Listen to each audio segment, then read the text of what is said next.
Okay, welcome back to the CineSkinny podcast. It is the podcast from the team behind the Skinny magazine.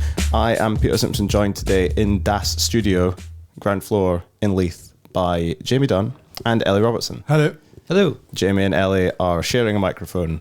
It took us so long to get here on the bus. We're having a great time, but it's all going to be good fun because we've got two fun films this week. We've not got two fun films. We've got two very serious films.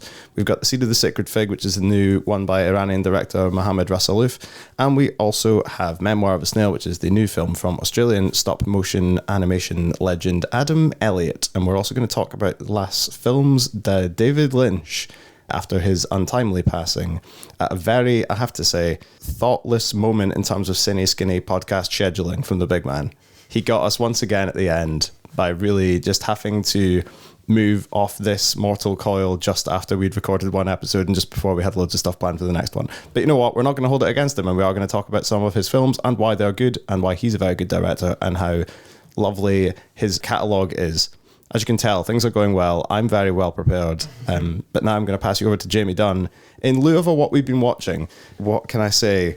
I'm not very organised. We're going to ask Jamie, was actually at a thing that he can tell us about. He can report back from the launch of the HippFest programme, which occurred earlier this week. Jamie, do what I've just said you would do. Don't make a liar out of me. Yeah, the 15th HippFest is coming up. It's going to happen between the 19th and 23rd of March, and the press launch was on Monday, and the programme is on sale now, which is going to be 2 days before this podcast comes out. So the tickets will be on sale when this podcast is out. Yeah, I mean, it's another great programme. If you don't know HippFest, it's a really great festival about silent film that takes place in Bo'ness, which is like in the Hippodrome, which is an amazing sort of I think if not the oldest cinema in the UK, one of the oldest cinemas in the UK that's continually been a cinema. And yeah, the programme looks really great. I mean, I think was really good is it uncovers a lot of stuff. So a lot of the stuff is actually brand new almost, films have been discovered. For example, there's a film called, an American film called Forgotten Faces from 1928, which has been kind of lost, but is actually meant to be incredible, really stylish. It's about a kind of suave gentleman who's having this really tough relationship with his wife, and it's got murder and sort of infidelity, and it's meant to be really sexy and cool.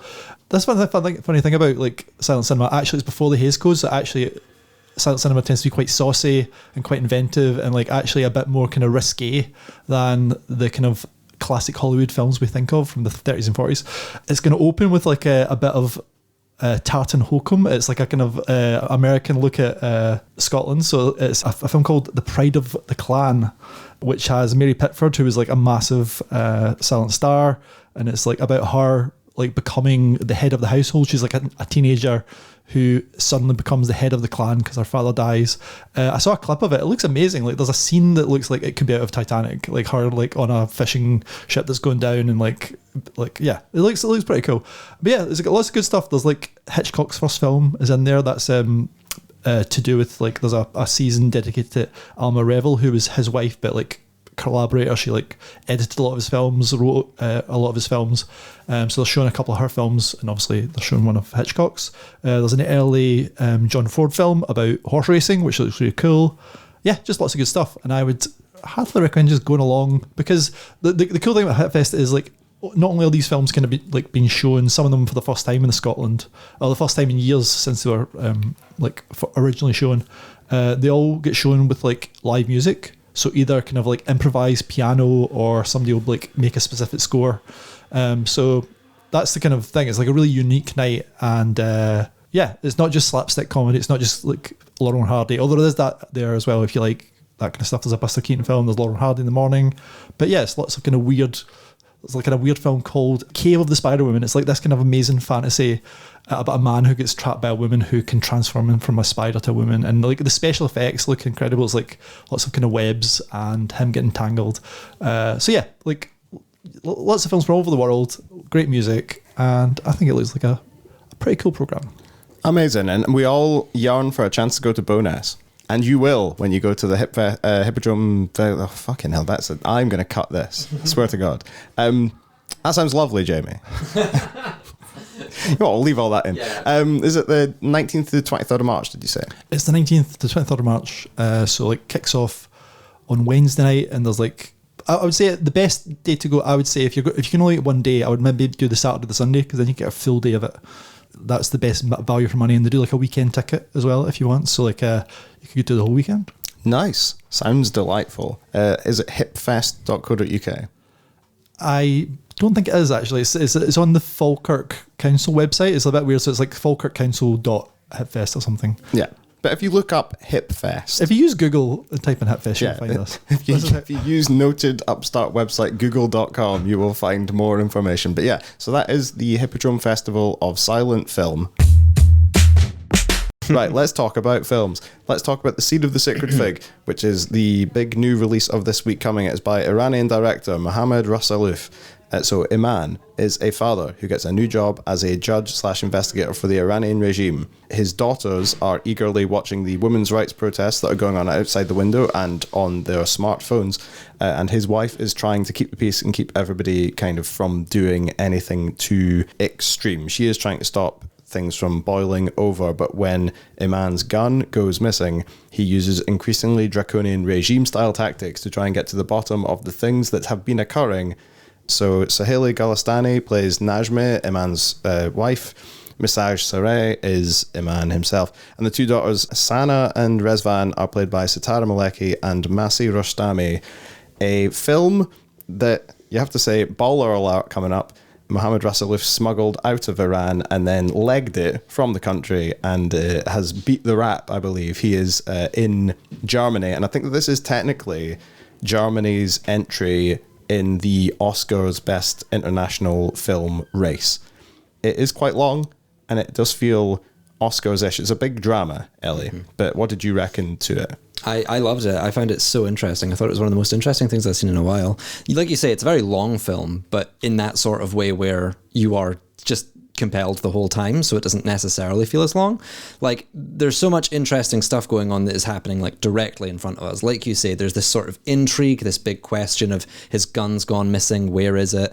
The family dynamic is just so interesting to watch and be a fly on the wall and see this like very fiery mother-daughter dynamic play out, and everyone is sort of doing what they think they can to protect their family or the rest of the family members, but obviously they're coming from such different angles that it causes so much tension and conflict. Its insight into the kind of like conditions in Iran under the regime are just completely illustrated very clearly, often with like real life footage of protests. And yeah, like, not to give too much away, but I also did not think that this was the kind of film that would have like a third act car chase.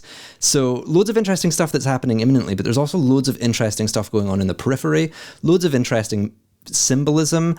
Like whenever Iman is at work having conversations with colleagues, you can just see soldiers pushing prisoners around just in the background. That very kind of like unassuming and, you know, unspoken stuff going on. I think there's a scene where Najmeh is in a car with like a friend and they're having a conversation, and you can just see in the road behind them like vans going by one after the other, like just a row of people carriers. So it's really, really interesting because, you know, you're given such clear dimensions as to how this regime is working and the particular systems of oppression that they're using, but nobody can really say it for what it is. Like, that's a highly contentious point within the film. And it's not just that this family unit are kind of this perfect little microcosm for the like conflict between, you know, women and the very patriarchal regime. It's also showing that this is like a conflict between social media and state television. And it's also a conflict between like a younger, kind of more idealistic generation and then an older generation who are much more kind of like, I suppose, institutionalized. But the role of the daughters is really what highlights that this is a system of control that is operated by men, but at the same time it's like targeting men. So when a man, like, again, not a spoiler, but like at the very beginning of the film, a man goes to his first day at work and is told to just sign off death warrants without reading them, and he says, oh, but you know, I have a moral objection to that, and his colleague just writes down wiretapped. So he immediately knows the stakes, and he immediately has this really harrowing experience where he understands better than anyone else in the family just how vulnerable they are. And it just immediately breaks him. He very quickly kind of recedes within himself and starts trying to more aggressively control the family. But like the role of the daughters is kind of showing that, you know, it is interesting how women and girls fighting for their like individual freedoms in Iran has become the theater by which this regime is challenged. That's as much the responsibility of the women and girls protesting themselves as it is the regime, which is trying to create this highly patriarchal society in which, it kind of promotes this very traditional patriarchal family unit, and then it targets and immediately traps the men. So it's just like such interesting roles and such a great like look into just the exact politics happening here. But there are really tectonic shifts in genre and tone. So sometimes you're being shown this footage and you're just giving the most realist and the most kind of like prescient image of what is happening. I think that the footage is from the 2022-2023 protests following the death of Mahsa Amini, but I don't know if it could be like footage from years past. But, you know, at the same time, you also have this really quite prosaic and interesting story with the family, where it is a really, like I say, quite fiery character study where they're all bumping against each other, and there's fiction being created in so many different ways. But then at other times there's this really high octane tension, these sort of mysteries, these questions, and then by the end of it, it's kind of like this really manic and quite frenetic horror in a way. So yeah, like just like a lot on offer and really compelling. Like I don't know, I walked away from it like having just learned so much about the situation in Iran, and you know, that was both through the film's quite documentarian and quite, you know, objective political viewpoint, but also through its symbolism and character work. So really, really interesting. Yeah, it's I also really enjoy interesting, well put together film that actually, like you say, it does go down a number of different unexpected paths. There's a lot of stuff in here, Jamie. A whole whack of stuff, including things that I did not expect, like you kind of alluded to earlier. Things I did not expect to see in a film like this. I did not expect a homage to a certain, I don't want to spoil it, but 90s action, like kids action movie. There's some impressive use of audio equipment, shall we say. But Jamie, what did you reckon to Seed of the Sacred Fig? Yeah, well, what I'd heard about this was, you know, it was made in secret. That's the thing. And I was thinking, oh, it's going to be something like Jafar Badahi, you know, our favourite of the pod, who, you know, would go off and make his... Big time ledge, 10 out of 10. Exactly. But like he would make like films like, he'd make Taxi, where he's just like, he'd use like a kind of like a GoPro in a taxi, or, you know, this film we saw where he makes it on like edge of a village, and it's like almost like very simple. But this is actually a proper movie, you know, like that's what it's like, an actual big film, like, and actually how you made this in secret, like it must have, you know, have a web of people to make it. So yeah, hats off to Rasoulof just for doing this under the regime's nose. It's kind of incredible. But yeah, the film took me by surprise. Like I say, it starts almost like a very traditional kind of like Iranian film. Like I was reminded of like Asghar Farhadi's films, like a Separation. It starts like that. It's like basically a chamber drama with his family. Interestingly, even though the father's such a looming figure, he gets so tied up with his work, he's almost not in the movie that much. It's more like his presence is there, but like the women are kind of left on their own because they're kind of stuck in this apartment. The basic premise is his job is like so secretive that they kind of have to retreat from society. Like he's got a promotion where he's essentially an executioner. You know, he decides who lives and dies, and it's kind of like top secret. Like I didn't actually know how this is how the dream works, but like the people who are making these decisions, you know, are shady figures who no one knows who they are, and they have to kind of keep their kind of identity undercover. And there's like, you know, otherwise like their identity might be put online, and you know they could be like, you know, people could come with pitchforks to their house. But like, so that's really interesting. So these women, essentially because of their father's ambition, have to essentially not have friends. Like there's like a big kind of side plot about their friend who's a bit more kind of politically active. She's a student as well who lives in the dorms, who's a bit more independent, and she's taking part in these protests. And there's like a great sequence where, you know, the mother is like hates this girl. It seems like the mother's a really interesting character, because essentially you think initially the mother's like this kind of Lady Macbeth figure, the kind of power behind the man, who's like, she's very much encouraging of her husband's promotion. You know, she wants a bigger house. She wants all the kind of prestige that would come along with the new regime. But eventually, actually, the mother becomes a very much more interesting character. I think, especially when this young girl gets hurt, there's a kind of amazing sequence where the young girl gets hit by buckshot, I think, in her eyes. It's just like blasted with like sort of small bits of metal. And the mother, who's been so antagonistic against this girl, then the film kind of slows down and lets the mother kind of care for her. And it's actually a really beautiful, moving sequence, one of the best sequences of the film. But yeah, but so like I love how like actually the film is like quite interesting in that it's not, the film's, I guess, polemic, but the characters aren't polemic. Like, so even the father is quite sympathetic, you know, like even though he's like a tyrant towards the end, but like we understand he's trapped in the system as well, and he doesn't actually want to go along with it. He does, you know, it's destroying him from the inside. Like something, you know, when he's not doing this blindly, and it's not kind of like, you know, he's not unaffected by his horrible job. You know, it clearly, you know, does something to his soul. And yeah, and I think the film has a real kind of propulsion. Like it's like I say, it begins like this kind of family chamber drama, but then it does become by the end like a horror movie. And like it goes really interesting places. There's a bit of MacGyver in there. There's a bit of The Shining, maybe even, I think. So yeah, it's like a really great film. Like totally on the nose. Like I think it's like, but intentionally, you know, he's trying to say something about his country, and it has to be forceful. It's like not like the typical Iranian film, which is quite metaphorical.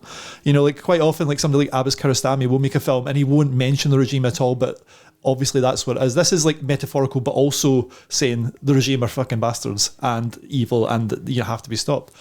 So yeah, it's like a very powerful movie. Just impressive filmmaking, I think. Yeah, and it's a real kind of like tour around the houses in terms of different types of things that are happening and the development of characters over time. You know how we sometimes say on this podcast that watching a film is like watching a full TV series in one go? This is like watching a full TV series in one go, parentheses, non-pejorative. It's got a lot going on. I just realised, I watched this last night, so I haven't really had a chance to like read many reviews or ask you's opinion, but what's going on at the dad's work, right? There's loads of scenes of the dad in a corridor, a really long corridor, where there are cardboard cutouts of people just standing. Is this the Qasim Soleimani standee jump scare? Yes, what's going on there? Like, I like, is that real, or is that kind of like him saying so? Is that him using like, because the film is like undercover, they have to like use like props? I didn't quite understand. So the short answer is a bit of both. So there was an interview that I think that Mohammad Rasoulof did with possibly Vulture when the film came out, and they asked him about the Qasim Soleimani standee jump scare, and he said that that is like a genuine thing you can buy. Like those like standees of politicians and military figures, you can genuinely just buy them, and it was in there because it's to make the point that like this is the situation that everybody is operating in, that there are big cardboard cutouts of guys from the government and guys from the military just in the office, just sat about. Or like you'll go to the shops and they'll just be there. And he was like, we didn't make that. I'm pretty sure that what he said was, we didn't make those, but we can't really say where we got them, because to say where we got them would be to put somebody in jeopardy.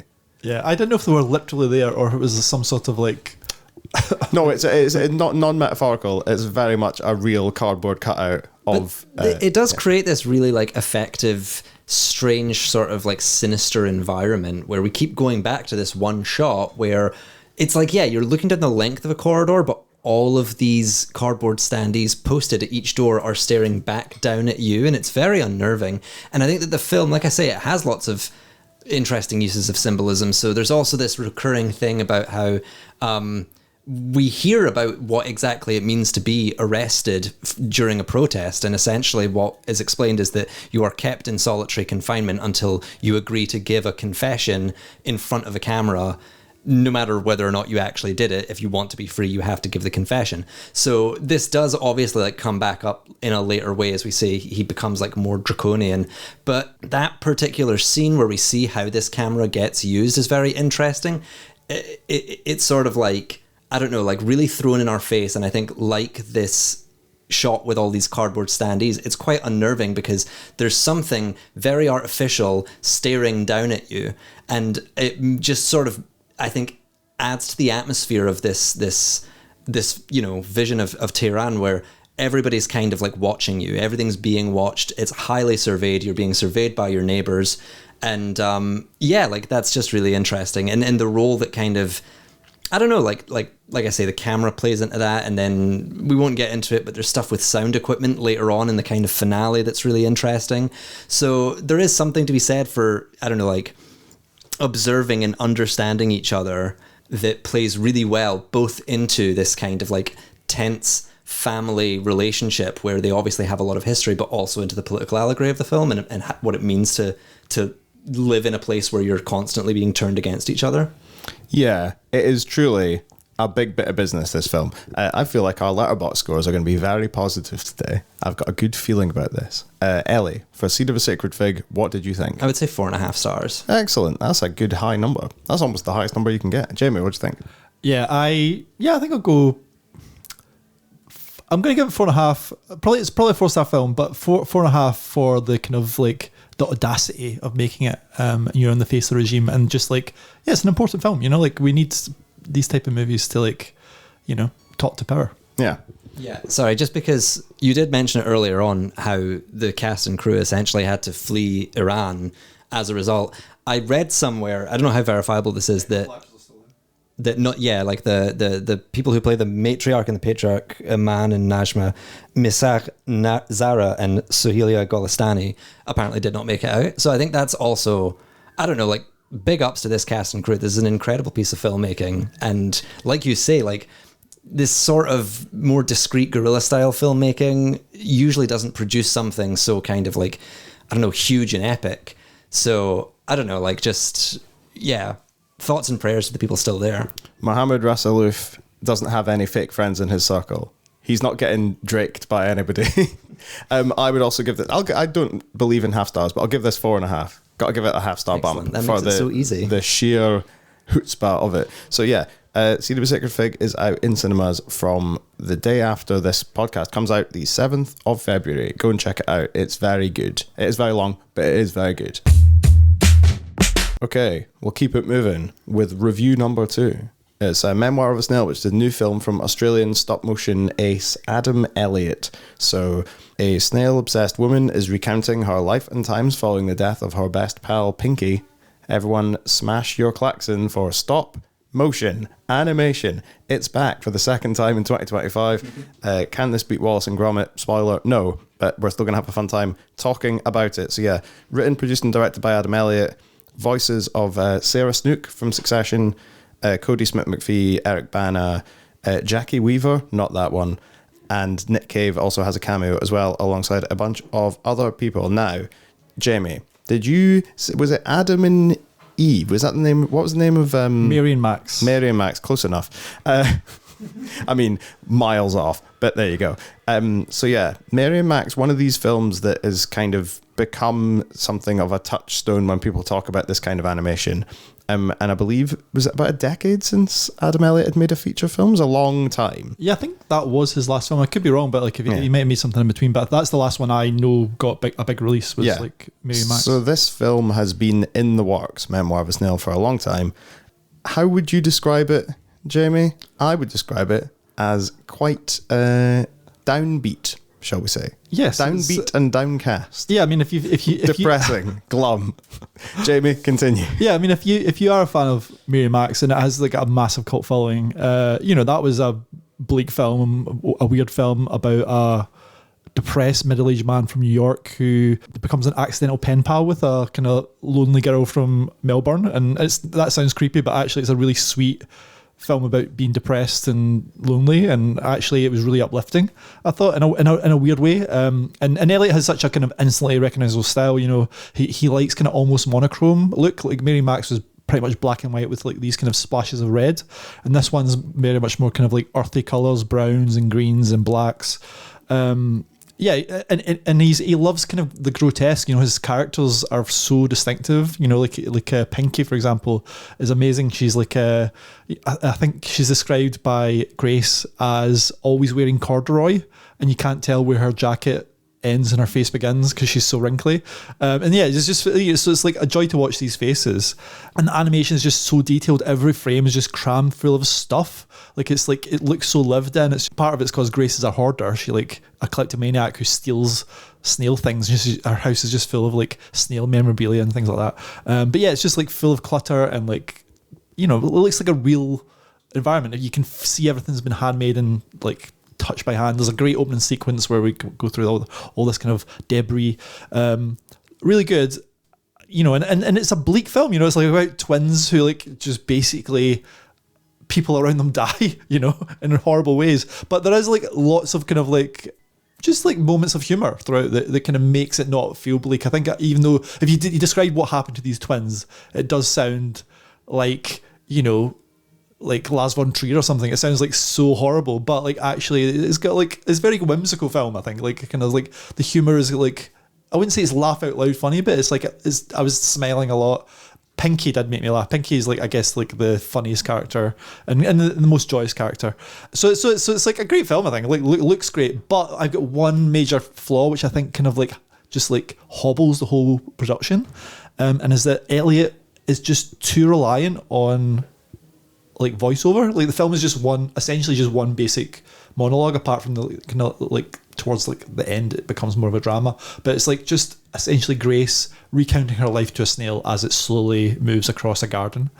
And I just find that type of storytelling to be quite dull, you know. Like it's quite hard to make a monologue super interesting. It's not even like a poetic monologue or anything. It's just like essentially this happened, then this happened, then this happened. And unless you're like Martin Scorsese or Terrence Malick, you know, people can make voiceover incredibly creative and like make it very powerful. But actually, I just think Elliot can't. Is like easy, and I think part of it is like actually because stop motion is such a labor-intensive process. Actually, I can see why voiceover would be very appealing, because it just means you don't have to animate the face. Like you don't have to have people talking. You can just have a voiceover explaining what's happening on screen, which is great. But I think you missed the dialogue. I wanted to see characters interact. You know, you have these vivid characters, these amazing faces. I want to see them talking to each other and interacting. And I don't just want to see a succession of like montages of things happening. You know, it's all kind of tableaus. So yeah, that's the one sort of sad thing. It's like it to me, that kind of storytelling just isn't that compelling, and it kind of like lets the rest of the film down, which I feel a bit sad about, because it's like such beautiful work, such handcrafted, like, you know, labor-intensive stuff. But yeah, the storytelling for me, the beats just weren't that enjoyable. Yeah, I don't want to sit here and talk shit about people just recounting in monologue things that they've seen and heard as if other people would be interested, because that's my racket and I can't have it being undermined in any way. But I do agree with you, Jamie, that it does, there is a reliance on a long, almost Abraham Simpson at points, long stories that don't go anywhere. But Ellie, I want to come to you. Because there's three of us on the podcast and James just talked. But the other reason is that you are our noted animation head on this panel. Yeah, I'm passionate about animation. I'm not an animator, but I know loads of animators, and I love animation, and I love stop motion animation. And I think that this is what's really interesting is that about this film is stop motion always, you know, it looks very unreal, and it creates a great sense of kind of like unreality because they're inanimate objects moving by themselves. And I feel like filmmakers often steer into kind of more fantastical themes, like Wallace and Gromit you've already mentioned, who do these sort of really outlandish comedy capers, and Henry Selick, whose visual style is a little bit more similar to Elliot's, always does like Nightmare Before Christmas, this sort of like, you know, fantastical world and stuff like that. But I really like that it's taking this really out there style and this really out there animation style and telling quite a human story about it. I think that's great because the characters, the style is so successful, and the all of the models look so sort of like sad. Everyone's their own little like, I don't know, like, you know, dumpy monster. And it does a great job at kind of like fostering a lot of sentiment and a lot of sympathy from the audience for some like really real ideas. I don't fully disagree that I didn't find the voiceover compelling, but it occurred to me that it plays into it is quite simplistic. It's not necessarily written in a really like flamboyant way, but I think that creates I think that's for this quite like whimsical, childlike sensibility, this attempt at expressing a kind of innocence and vulnerability. And it's a really sad film, but it's not necessarily like just a tearjerker. It does have some interesting ideas. Like early in the film, you see sort of stuff that is what you would expect from a film with this bleak and aesthetic, like this alcoholic father that we recollect in our childhood, or Pinky, this magic granny. But yeah, these aren't necessarily that far away from anything that you'd expect from a film that looks like this. But then there is stuff. There's a kind of unexpected queer subplot, and the relationship between the main character, Grace, and her husband, like that resolves in such an interesting way. I won't get too into it, but there's this theme of objectification, not just in that relationship, but throughout the film in general. Like the fact that Grace is kind of a hoarder, that she kind of like feels that she doesn't have an identity of her own, so she materializes that through all this stuff that she tries to kind of like, it's like a reflection of her own sort of depersonalized sense of self.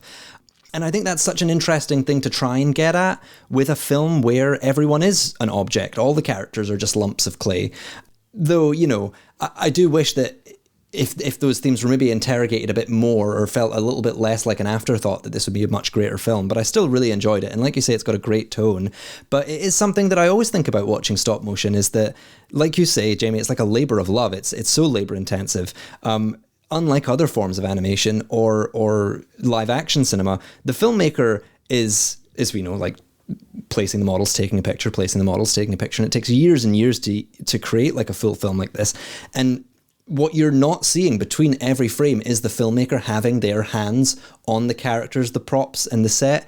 And that's just something that always pops in my mind, because stop motion is a really effective style in like letting you kind of get lost in the world. Like you do kind of get swept up in sort of, it's very kind of magical. You forget you're watching a film, but what's actually happening is that this filmmaker is clearly like obsessed with this project. Like you wouldn't physically handle all these characters over the course of years unless you were really, really passionate about this film and this idea. And I do think that real zeal from Elliot, that real kind of enthusiasm on the part of the filmmaker, does make it a very personal story, which I works really well, I think, with the kind of like themes and ideas that we're going through. Yeah. Jamie, have you got any more to add before we go to the scores on the door? Well, I was going to say, it is actually, as far as I can tell, a really personal story, and that it's also actually roughly autobiographical. Not like directly, but there is like so many autobiographical elements in the film. Adam Elliot did have a tough childhood, and I think a lot of the stuff that happens to the twins either happened to him or is adjacent to him. So there is like, you know, that is like clearly there. And I was also thinking back to Mary Max. Actually, Mary Max uses a similar technique. Mary Max is about two pen pals, so it's like two letters being exchanged. But I think maybe the difference there is you have two voices. And now I wonder if this one would be more successful if actually it was called like Grace and what's her brother called? He was begins with Jesus. Gilbert. Yeah, if it was Grace and Gilbert, because we do have Gilbert communicating, but it's always like Grace talking almost.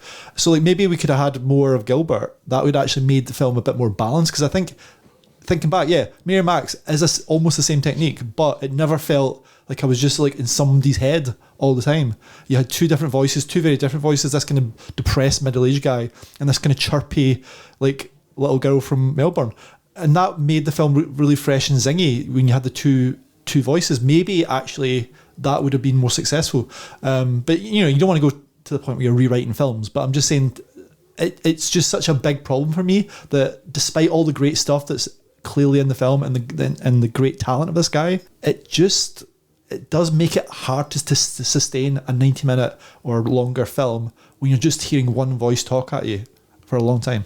Yeah, as much as there's a reason that all the Alan Bennett monologues are like 10 minutes. You know, you don't get feature length Alan Bennett for a reason. Although, having said that, I'd watch the shit out of some feature length Alan Bennett. Ellie, your score out of 5? I would say 3.5 stars. Yeah, I think that's a fair shout. Jamie, what do you reckon? Yeah, it's a good film. Definitely worth seeing if you like stop motion, but you might find it a bit trying. I would say it's a 3 for me. It's a 3 for me as well. I think it's one of those projects where I'm very glad that someone did make it. Much like much like there being like a cobbler's on your street. You're very glad that it's there, even if you wouldn't go on a daily basis. This film is the 75-year-old shoe shop on your high street. And long may it remain, but I ain't going in there. I would say we should try and, if we have a chance, talk about another great animation that's coming up, I think next month, called Flow, which is interesting because actually it's got no dialogue. It's about animals surviving like a post-apocalyptic flood. And the animation there isn't quite as beautiful. It's all computer generated, but I think that's an example of like sometimes less is more. And actually, I don't always want something in my head all the time. Maybe you could let the images talk a bit more as well. See, look, that's foreshadowing. People accuse us of not planning this podcast properly. So yeah, that's the Memoir of a Snail, which is out on Valentine's Day. So if you don't play that commercial game of trying to be like, I'm trying to be all lovey-dovey on Valentine's Day, ideal Friday night for you. The emo kids need a Valentine's Day as well. They do. And by God, they've got it this year. So yeah, that's Memoir of a Snail. Go and check it out. And finally for this week, a tribute, a recollection, a reflection on the life and times and films, mainly the films, of the one and only David Lynch, who passed away last month. One of the most influential and inspirational filmmakers and art people of the 20th and 21st centuries. An all-round top lad with great hair who loved a snout, loved being weird, and loved transcendental meditation. That's the short bio, if anyone's not heard of David Lynch. But yeah, we have a piece in the magazine this month by Emily, formerly of this podcast, talking about how Emily kind of got into David Lynch. And also, I would say, taking some deserved shots at kind of YouTube essayist dickheads who try to act like David Lynch films are some kind of weird jigsaw puzzle that they have to solve, rather than being an experience that they should try to enjoy and get something from. Bang, get some, get wrecked. But we are going to talk about 3 films from across the Lynch filmography. I think we're going to talk about his final feature. We're going to talk about probably his most famous feature. And we're going to start by talking about his first feature. I'm looking to Jamie for guidance that Eraserhead is in fact his first feature. It is, yes. Excellent. I think you got... What's the final film we're talking about? Straight Story. That's not his final feature. Okay. He made at least 2 features after that. One of his final features. It's all right, Jamie's had it in this week. So yeah, Elliot, we will start where David Lynch started with Eraserhead, which is, I'm going to say right now, for our first film, we want to talk about chutzpah. You want to talk about the set of stones on a director. My God, what a film. Well, so that's the thing, like, you know, Eraserhead has been talked about so much, so I won't harp on too much about how the film stands on its own as much as I'm going to talk about how it connects to Lynch's filmography in the future. But like, yeah, like Eraserhead is, like you say, kind of, it was so influential, it's kind of the definitive cult film. Like if somebody were to make a sort of poor parody of a cult film, then they would have that sort of gloomy black and white or that like grotesque practical effects or this sort of industrial backdrop, and even like the fact as well that Eraserhead was released to a like very lukewarm reception and actually built its following on the midnight circuit. Like that's cult clout. In terms of like how it fits into his wider work, it is really interesting because Lynch's later work, for me, virtually everything after Eraserhead is defined by a kind of idealism. So if you think of like what we're going to talk about, Blue Velvet, but also like Twin Peaks, he sort of pairs a lot of the nightmarish ideas in these films with the sort of beauty of small town American life. And even in things like his later ones, Mulholland Drive and Inland Empire, like, you know, these are about aspiring actresses. Like innocence is a very key theme, and it's a sort of jumping point. But there's none of that in Eraserhead. It's just so bleak because it's based on his time when he lived in Philadelphia in a very like urban area in a neighborhood with a very high crime rate, and his first child had just been born with severely clubbed feet, which gave him this sort of existential dread of fatherhood. So it's very personal and it's very autobiographical, but it's not necessarily reflective of Lynch's worldview. Like if you hear him talk in interviews, he's like a very positive guy who finds so much beauty in the world, and you know, like his collaborators always have very warm stories about him. In a way, he kind of resolved his father issues and became like a very paternalistic figure to Kyle MacLachlan and Laura Dern and many of his collaborators. So it just is really interesting that this is kind of like the product of Lynch on his worst day, and kind of like a worst day that he never really returned to. My favorite thing to quote of his is like this post that goes about, it's a screenshot of him giving like a BAFTA interview or something like that, where he says, believe it or not, Eraserhead is my most spiritual film. And the interviewer says, elaborate on that. He says, no. And it's kind of like, I think it got shared around as this kind of like David Lynch as a troll, as this sort of like filmmaking prankster who chucks heavy symbolism into his films, but always refuses the audience an explanation. But I guess if I had to interpret that quote for myself, I would say that maybe the sense of spirituality comes from the fact that Eraserhead is David Lynch's sort of artistic response to like a very difficult, very like bleak time in the life of someone who is overall like a very positive person, who talks often about like the beauty in the world and kind of like the healing power of the creative process. So I feel like since he's passed away, I've seen loads and loads of clips of him giving quite like motivational quotes about how to, you know, be an artist, or how to kind of like be at peace with the world. So yeah, it just is really interesting that kind of like that first film that is so David Lynchy, and to many people is like a definitive David Lynch film, I think it just completely stands out in his filmography and just how wholly bleak it is. Yeah, I think you kind of hit on something there, which is that actually like David Lynch, he does have this thing where he does actually, you know, love life and he loves people. And he just recognizes that, like, things are weird sometimes. Like, America as a place is weird. Like, small towns, when somebody dies, they go a bit weird. But, like, the people are the people. And some of them are nice and some of them aren't nice. And some of them are a bit kind of strange around the edges. And some of them react in different ways to things than other people do. But, like, yeah, I think that often people like to take a very surface reading of interesting art and pretend that that's all that it is. And those people are fools, not like me, who got the David Lynch filmography completely wrong and actually tried to retcon my favorite David Lynch film out of existence. So maybe don't listen too much to me. Instead, we'll listen to Jamie Dunn, film editor of the Skinny magazine and our friend, who's going to talk a bit about Blue Velvet. Now, Blue Velvet is one of the ones, you talk about Eraserhead sort of being like a definitive in terms of like what people think of as the kind of themes of David. When people think of David Lynch, they think of like odd visuals, creepy sense of tone, with that kind of underlying humanism underneath it. But Blue Velvet might be the one where, like, when I think of David Lynch, I think of Kyle MacLachlan and I think of crazy drugged up Dennis Hopper. And I also think of kind of woozy jazz. Those are three of my David Lynch touchstones. So, Jamie, Blue Velvet, hit us. Yeah, this is probably weirdly... Yeah, it's definitely the most well-known, I would say, of David Lynch's film. I think the best, and I think a lot of people agree it's maybe the best. But it's actually one that I came to a bit later. Weirdly, just because when I was growing up, I was watching David Lynch where I could, but I was doing it through the kind of vagaries of Channel 4's like listings. So I think I saw weirdly Twin Peaks Firework with me first, and I saw like Elephant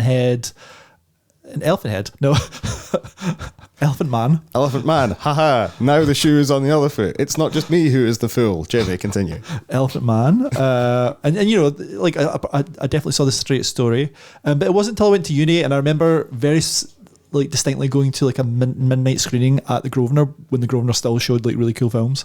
And yeah, I watched Blue Velvet and it kind of blew my mind. Like I knew it was a touchstone and seen clips from it.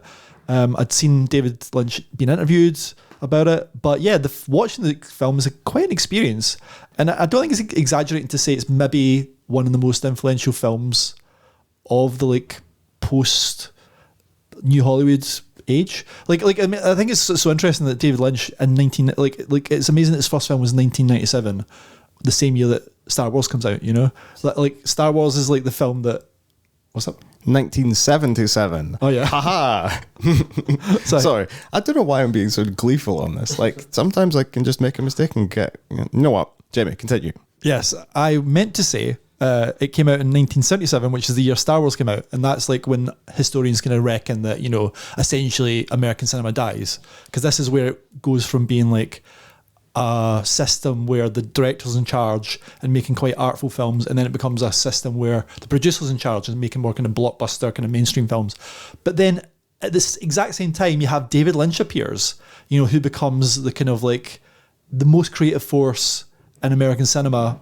I just think that the timing is like incredibly interesting. But yeah, like, so he had a kind of funny start. You know, he's like one of these filmmakers I think who could probably make any film. You know, you have painters who can like, you know, be a realist painter, but actually they can go and like actually they're abstract painters. This is a bit like David Lynch. You know, when he goes and makes the second film, Elephant Man, it's a very kind of more straightforward narrative film. He can make that type of movie. He goes on and makes Dune, which is not straightforward at all, but he could make bigger films. But then he goes and makes, I think he gets into his groove with Blue Velvet, because that sort of solidifies all his kind of ideas that he was bubbling under in Eraserhead. You know, the idea of the subconscious, the idea of desire, and he filters it through this kind of like picture of Americana, this kind of noir, which is very accessible. I think this is why David Lynch is actually so popular. His films are incredibly weird. They tap into kind of quite dark and very kind of disturbing things, but actually they're very easy to watch because he is also interested in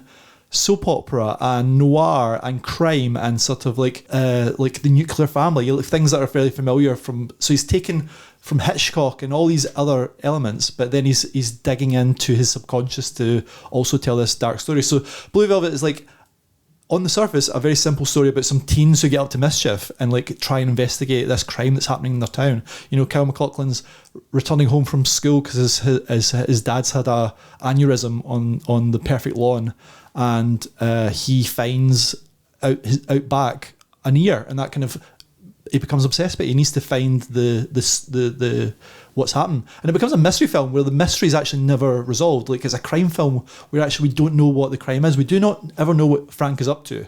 Frank Booth, who's this psychopath who has some hold over Isabel Rossellini, we don't actually know what his plan is, but it doesn't matter. Lynch isn't really interested in the crime. That's just the kind of skeleton to put all his kind of ideas of dreams and nightmares and the subconscious, and this idea that beneath the perfect suburban life is like darkness. You know, the famous opening scene, we see white picket fences, we see flowers, we see cheery fire engines going past. But then when it goes in closer, his camera just keeps going in, and what we see is underneath all that is like bugs and ants and like this kind of like darkness. And that's what the film is about. It's about how like America on its surface is this kind of like wholesome, family friendly, kind of like beautiful place, very pristine, but underneath there's like darkness everywhere. So yeah, it's like an amazing film. And yeah, if you think of like the films we just talked about recently on the podcast, you know, something like I Saw the TV Glow, for example, Jane Sharma's film, that doesn't really exist without Lynch. You know, if you talk about, we talked about Queer last year, like the back end of that film is all Lynchian. So like, you know, this is like the start of like him becoming such a dominant force in American cinema, and like so many people sort of like pinched from Blue Velvet, and you know, it's obviously goes on to incredibly influence his TV show Twin Peaks. You know, he's digging into exactly the same ideas of this kind of logging town, which is perfect, but underneath you have like weirdness going on, you have like evil characters, you have psychopaths, but you also have like cheery teens who go to who are going to have milkshakes at the diner, and like a detective who's trying to work out what the mystery is, but you know, sometimes you can't work out the mystery. So yeah, I think one of the things as well that Blue Velvet brings in is music. Like Angelo Badalamenti's music in David Lynch projects is so important to how they work, because it does manage to do that thing, kind of, again, talking about things that have got a bit of like a Lynchian flavour to them. Something like The Zone of Interest, where it has like the sound is doing something different to what the visuals are doing, and that is encouraging you to think about what the connection between these two things is. You know, the kind of like weird, discordant jazz that seems to be playing constantly when David Lynch walks down the street. But one of the film that I want to talk about, and not just because I had misapprehended that it was his final film, The Straight Story, is an example of how David Lynch could just make a comparatively straightforward biopic about some guy. He could basically make Forrest Gump if he wants to, but he doesn't want to. It's always interesting when you look back on these people's careers and lives, the times that they sort of played against type And The Straight Story, I think, is like the best example of David Lynch playing against what people think a David Lynch film is, but using a lot of the same techniques that he would use elsewhere. So you have the same Badalamenti score. You have a really similar like opening sequence where the camera kind of comes in again on these white picket fences and like gardens and people out in the sunshine, and it all looks lovely. And it's this vision of kind of small town Americana. And then you just hear a kind of clanking in the house behind. And then nobody goes and checks for like 2 or 3 minutes that this guy has just like absolutely stacked it on his kitchen floor. So The Straight Story is, like I say, it is a biopic of this guy called Alvin Straight, who was in his 70s, I believe. He had a lot of health problems. He used 2 walking canes because both of his hips had gone, his eyes had gone, he had diabetes, he had all these health issues that meant he didn't have a driving license.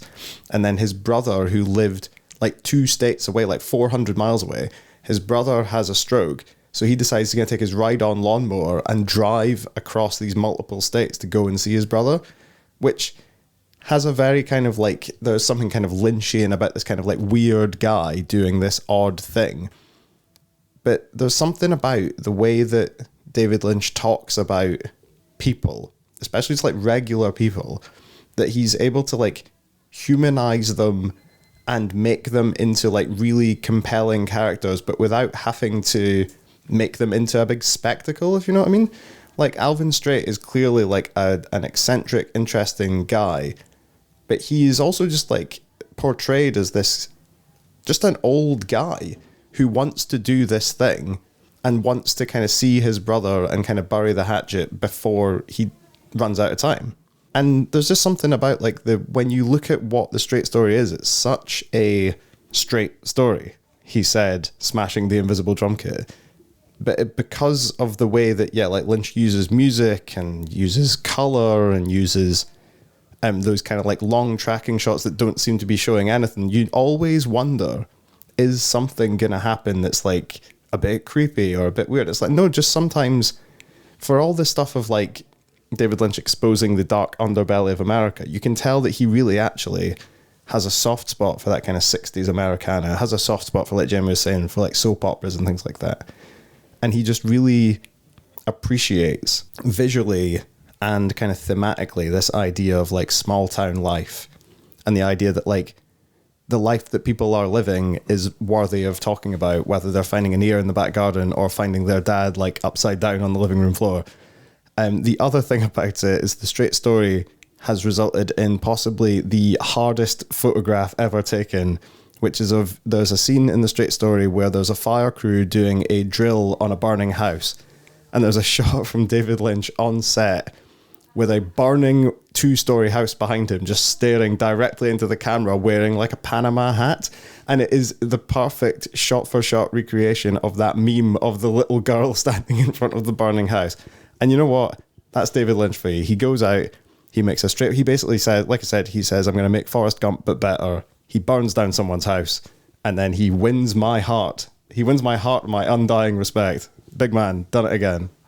Yeah, one thing we haven't said is like, or made clear, I think we're probably hinted at it, but Lynch was fucking hilarious. Like, I think also why I come back to his films and why some people actually don't, people who copy Lynch actually quite often copy the nightmarish darkness of his films, but actually very few people have managed to capture his off-kilter sense of humour and his like talent for getting great performances out of actors who are actually given weird performances. Like, I love how like so many of the best moments in Lynch films are just weird line readings. Like I watched the Blue Velvet quite recently, and like there's so many scenes of just like Kyle MacLachlan like talking about Heineken, like just very kind of like strangely out of nowhere, or just like Frank Booth, Dennis Hopper's like delivery of some lines are just hilarious, even though he's doing the most disgusting, like nasty things. So like, yeah, like he's great at just like finding the comedy and the kind of strangeness and just like everyday things that, and nobody's quite, I think that's actually what nobody's actually going to capture. Like that's something we're going to miss. We're going to get people copying Lynch to the cows come home. They have for years, but nobody's going to quite have that kind of like mischievous sense of humour that he has. I think my favourite David Lynch moment was the time in Twin Peaks The Return where he said that transphobes should eat shit and die. What can I say? The big man's a legend. And the other thing that I think about So when I was watching The Straight Story, like somebody like the Coen brothers, can't imagine, like, so Fargo is my favorite film, and I can't imagine somebody having the temerity to put that dry of a sense of humor next to someone getting repeatedly shot in the face before David. Like, you just can't see it. There's no way that you could say that the Coens could do that without David Lynch having done what David Lynch did first. I just don't think there is. So that is like the legacy of the big man, from shouting with that weird earpiece in Twin Peaks to... It was weird. Everybody kept bringing up that he was on the Cleveland Show, you know, the Family Guy spin-off. And I think that shows that he's got a sense of humor, but also he's a weird lad. Yeah, I've not seen the Cleveland Show. I don't really know what he does in it, but I think that my favorite like niche call out is his fucking weather reports. Or just like, it's a beautiful day, golden sunshine. Yeah, in LA, where it's like a bit like the Fast Show with the Spanish weather girls just like scorchio. It's the same every day. I also like the way that he basically said, this was not long before he died, he said, I'm aware that there are some reports about my health. My health is very, very good, other than my emphysema caused by my constant smoking, which I won't be stopping before any of you say anything. Yeah, and just like, you know, every time I have like a nice cup of coffee, I think of David Lynch, or like a nice bit of pie, I think of him. You know, he's like, he's in our subconscious now. He's like definitely part of the fabric, and it's like sad he's not around, but, you know, I feel like, you know, people are going to be copying him forever. He's like he's like Hitchcock or something, or like Ford. He's like so just part of the furniture now. And crucially, the films all have so much in them that you can watch these things over and over again. You can rewatch Twin Peaks again until the cows come home. These cows, they're never getting home. I finished Twin Peaks The Return 2 weeks before he died. Like, I'd been on a deep dive of his stuff and just all the stuff that I've seen. There's still films that I haven't seen of his, which I brought up a bunch of times on the podcast when we did what we've been watching. And I think that, like, I'm probably just going to, like, go home and watch it all again. Like, it's so much more enjoyable, and to watch it with other people this time, and the great experience of like seeing it through someone else's eyes as well. So yeah, there's like a lot to it. And it does make you angry that actually we didn't get more Lynch films, really. Like, obviously the films that are there are amazing, but like, you know, he never made he made like one film that was a big budget, and all his films were like less than 10 million. He could be making, what, you know, think about all the money that's been wasted by Netflix. You know, why didn't you just give it to David Lynch to go off and make some weird stuff? Like, to be fair, they did let him make that short film with the capuchin monkey.